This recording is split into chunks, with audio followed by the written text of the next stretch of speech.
राधे राधे महाराज जी। महाराज जी, प्रेम प्राप्ति में सबसे बड़ा बाधक क्या है? काम।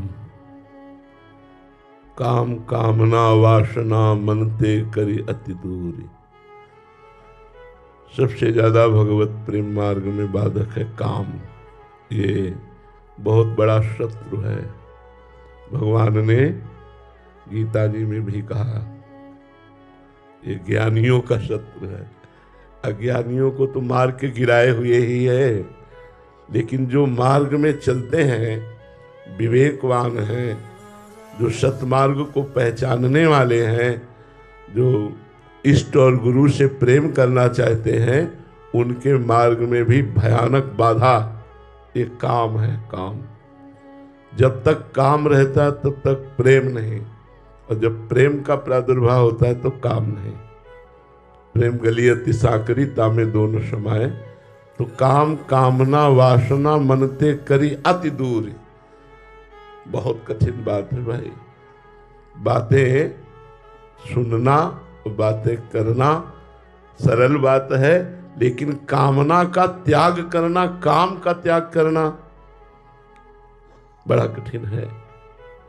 अविवेकी जनों को इंद्रियां गिरा दे तो बात तो समझ में आती, लेकिन विद्वान जनों को, विद्वान में विकसति, तो शास्त्रों का ज्ञान है,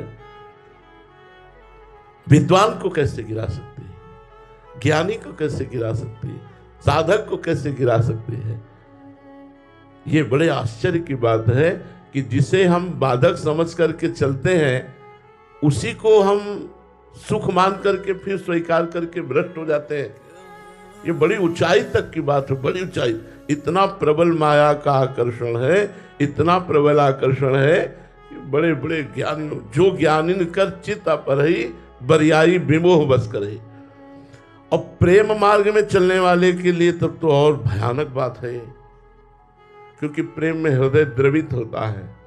जैसे जैसे भगवत प्रेम के द्रवित हृदय में काम अगर अधिकार कर ले, फिर बहुत जल्दी परास्त कर देगा।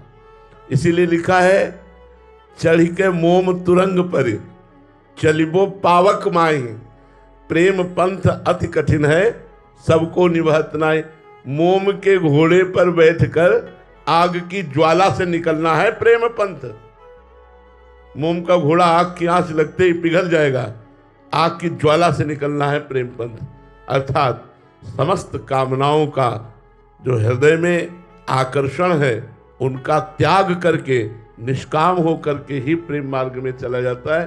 काम बहुत बलवान है, और ये 50 वर्ष साधना करने पर ये चिंगारी तो हो जाता है, लेकिन मिटता नहीं है। जहां चिंगारी को फूस मिली तो ज्वाला बनने में देर नहीं लगती। ज्वाला चिंगारी हो सकती है।